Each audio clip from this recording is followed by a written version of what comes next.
Hello there, everyone. How you doing today? I hope you're all well. Today we're going into r/pro revenge, where the revenge is very, very well thought out. I hope you're ready for today's video because I've got lots of wonderful stuff for you. Now, remember to like, subscribe, leave a comment down below, and hit that notification bell. Doing these 4 things helps the video do wonderfully. Now, if you're ready, let's get started, shall we?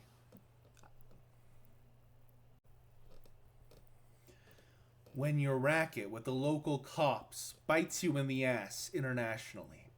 This happened a few years ago when I was serving overseas with the US military. The location I was at was in a poorer area.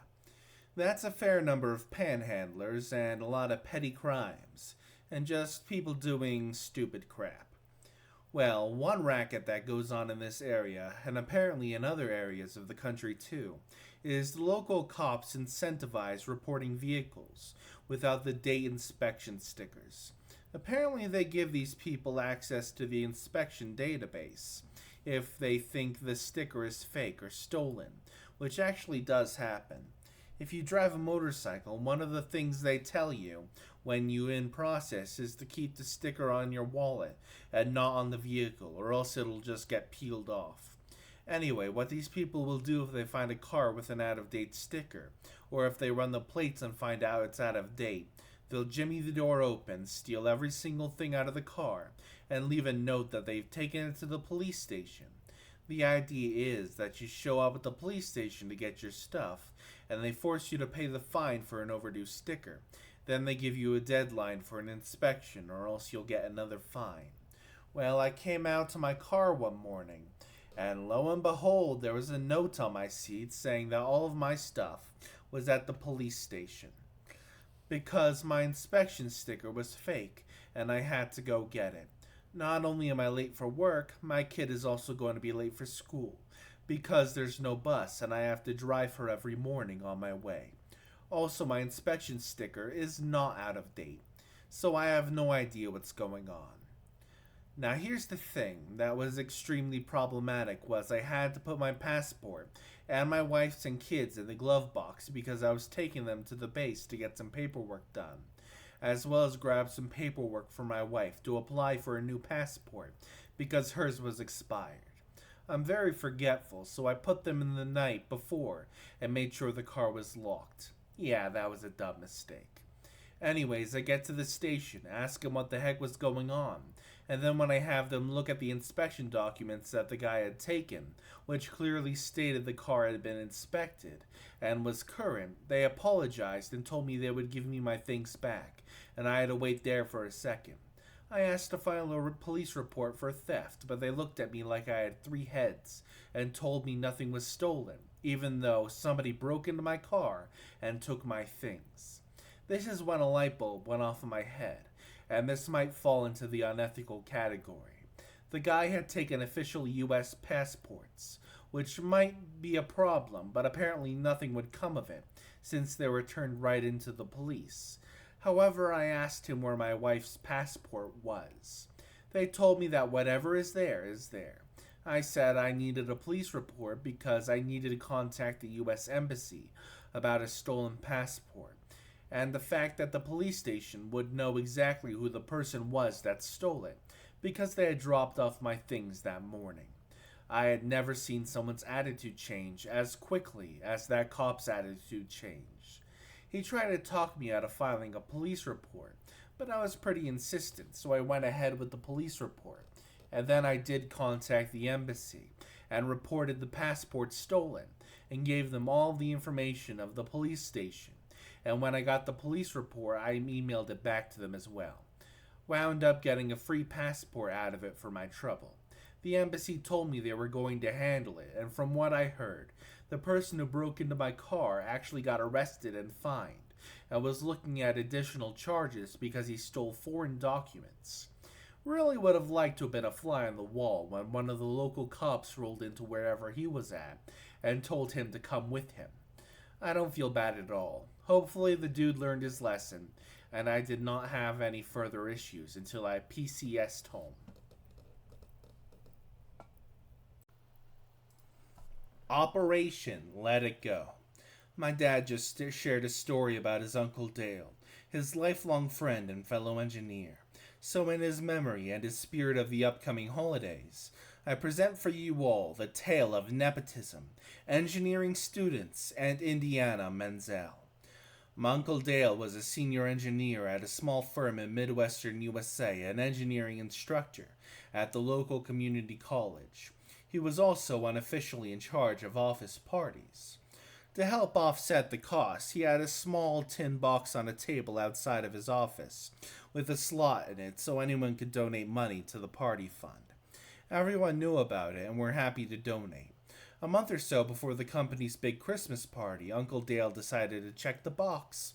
Lo and behold, it was empty.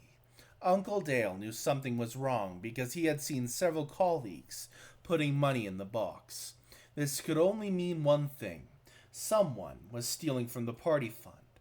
At this moment, Brad, the owner's nephew, and a fellow engineer came around the corner, and something about the way Brad was looking at him made Uncle Dale suspicious. Brad didn't have a good reputation around the office, to say the least. He had a reputation of being pushy, obnoxious, rude, and just plain entitled. Unfortunately, he was not only the owner's beloved nephew, but he knew how to skirt the rules so he wouldn't get fired.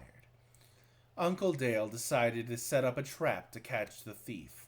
Using his engineering skills, he set up a hidden rake, using a hidden doorbell camera right by the box. He then had a colleague loudly brag about how he contributed $100 to the party fund. And then he waited. He got a notification that the camera was recording, and watched Brad open the empty box, scowl in disgust, and throw the box against the wall. Now, you'd think this would end with Uncle Dale presenting the video evidence to his boss to get Brad fired. But no. As I mentioned in a previous post, if there's one thing engineers love, it's solving problems. And if it's engineering students, they will make it an experience to remember. Uncle Dale then went to his engineering students. He offered them extra credit to come up with a rigged box that would make noise when opened. The more obnoxious the sound, the higher the credit. 1 week later, they delivered their project and demonstrated how it worked. Pleased with the results, Uncle Dale awarded them the extra credit, as promised, and the next day he set up the rigged box and proclaimed, "Well, isn't this nice? Somebody donated $50 to the party fund." And then he went to his office and waited. The engineering students had rigged the box with one of those inserts from cards that play music when you open them. By popular vote, they had picked Let It Go from the Disney movie, Frozen, right around the time the song was beginning to become popular. They also managed to ensure that once it opened, the box couldn't close unless you pressed a hidden side button, releasing the hinge. So the song would continue on and on and on and on. For extra funsies, they made sure to angle the insert for maximum volume and secured it down with industrial strength glue. Sure enough, everyone in the office heard Idina Menzel belting the hated song and Brad's frustrated grunts trying to close the box. One of those attracted to the sound was Brad's uncle. Finally, Brad chuckled at the box, at the wall, managing to put a good-sized dent in it. My uncle then summoned Brad to his office. 15 minutes later, Brad left with a cardboard box and cleaned out his desk, along with a note in his file. Do not rehire. Do not recommend. So his engineering career was over. That Christmas, Uncle Dale had a little video prepared to show the party. The doorbell camera had caught Brad's attempt to steal from the box, all to the tune of Let It Go. Would you look at that? Well, now that's a wonderful story. Deliberately deplete my prepaid phone balance? You will pay for it 1,000 times over. I went to middle school in the early 2010s, right before smartphones really took off. I got my first phone right before starting with 6th grade. It was a slide phone with a pay as you go plan that cost 10 cents per minute for calls and per text message sent or received. Worse yet, sending or receiving photos cost 25 cents each. It was very expensive, and my parents only gave me $100 a year for this. If I exceeded the amount, I had to cover the rest with my limited birthday and Christmas money that I had. Fortunately, most of my friends were good about helping me preserve the balance.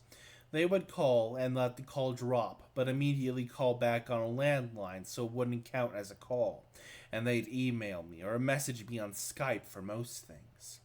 Everything was good until Derek joined the group in 7th grade. At first we thought he was funny, but we quickly got fed up with him, as he was very unpleasant and exhibited many antisocial behaviors. He started drama within the friend group, and also caused issues between us and other kids outside the group.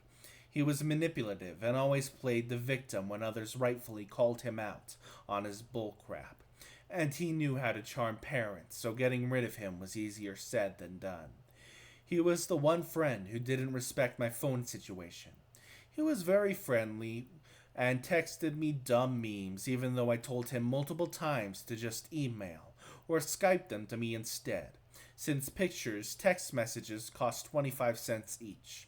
Unfortunately, blocking phone numbers was a feature that was unavailable for this pay-as-you-go plan, so there was nothing I could do as he spammed my phone.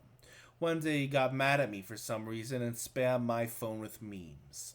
He must have sent me over 100 lolcats over the text. He kept sending them until I lost service since my phone balance was depleted. I had lost the 40 remaining in my account as a result. I was pissed and demanded that he pay me $40 he had cost me, and refused and said it wasn't my problem. I got home from school really upset and told my dad about the situation, expecting him to go and tear Derek's mother a new one and demand the money, but my dad said it wasn't worth the battle. I even asked him about a small claims court, but he said that not all battles are worth fighting, and that the effort wasn't worth $40. He took me to the carrier store and loaded $50 onto the phone. The phone number wasn't possible with this plan, but my dad insisted and I would not leave the store until they did it. I was extremely paranoid about my phone being leaked and other kids spamming it to screw with me. Fortunately, my parents got iPhones that summer and got me one too. The new family plan had an unlimited text plan. Nonetheless, I was angry at the $40 he essentially stole from me out of malice. Fortunately, not too long after, there was a big blowout between Derek and the rest of the friend group at the end of the school year, and we permanently kicked him out of the group. He was an outcast for the following year in 8th grade. Nobody was tolerating his shit anymore, and he changed schools the year after, and we never heard from him again. Fast forward to a couple years ago, I was back home for a few months, between graduating college and starting a new job on the other side of the country. I went out to some garage sales the one Saturday morning, and I ended up at Derek's house. I recognized his mother, but I didn't think she recognized me. I guess glasses and a beard is really all you need. I noticed some Pokemon napkins out for sale, and when I picked them up to look at them, Derek's mom said that her son had been obsessed with Pokemon for his whole life and that she was tired of Pokemon stuff occupying her home for so many years. I said that these napkins were for my younger cousin who was really into Pokemon and asked if she had any more Pokemon stuff. She said she didn't know people were still into that, and there was a few boxes in the attic with her son's old stuff. She actually took me inside the house, which I never imagined I'd set foot inside ever again, and let me climb up the attic ladder, and they took me down several large boxes to look through. The first one had Christmas ornaments in it and the other junk, but I freaked out inside when she opened a box jam-packed with Pokemon video games in the original boxes, though I kept my cool on the inside. The whole reason I had agreed to go inside the first place was because I was holding out hope that this exact scenario would happen. See, I knew Derek was obsessed with Pokemon. Our friend group liked Pokemon back in the day, even when other kids were like, that's cringe. At the time, he had every single main series in his original box and in mint condition, as he always had to add in. I went to his house, and once he was showing me his collection, he yelled at me for touching one of the games. Nobody was allowed to touch them except him. He had many older Nintendo games in excellent condition, but Pokemon was his favorite. He had a couple of incidents with his mom damaging or throwing away his things. It wasn't out of malice, but just ignorance, as she didn't think the games or collectibles had any value. Fast forward to the present day, I was thinking about this when I asked the mother if she had any other Pokemon stuff. She ended up bringing out the mother load. We opened all of the boxes she had me bring down. Within the boxes, there was the beloved collection of Pokemon games, all very well preserved, as well as several Nintendo consoles, hundreds of games, 24 binders full of Pokemon cards, and there was also a box of many Lego sets with the original boxes and everything, with many old Star Wars sets. When I saw Jango Fett, I knew I struck gold. I told her I liked old Legos as well, and asked her how much were the 5 boxes of games, cards, and Lego sets. And she thought for a second and said $100 a box, or $400 for all 5. I told her I'd take it all and hauled ass to get to an ATM. I loaded the 5 boxes into my dad's truck and immediately drove home. I knew there was potentially tens of thousands of dollars of goods here. This was the score of a lifetime. And I finally felt vindicated for the $40 Derek had taken from me all those years ago. I ended up giving all the stuff to my uncle, who's a hobbyist eBay reseller. He offered to sell it all. He was willing to go through the effort and sell everything individually, and despite my insistence, he said he wouldn't take more than a 10% cut of the profits after all fees and taxes. We went through and logged every single item with the estimated value, and the total of the whole lot was $40,000. $40,000 was a poetic number, since it's 1,000 times the value of what Derek stole from me all those years ago. My uncle sold most of the lot before the end of the summer, and ended up writing me a check. Though it was considerably less than $40,000, it was still a life-changing amount of money for me. I was able to pay off my remaining student loans, and I finally put the rest towards a down payment on a new car. Well, that's a wonderful revenge. I hope you all enjoyed today's video. If you did, remember to interact with the video with a like, subscribe, a comment, and hit that notification bell so you can see more videos. I will see you all next time. Hasta la pasta. Hang on, let me just... boop. See ya.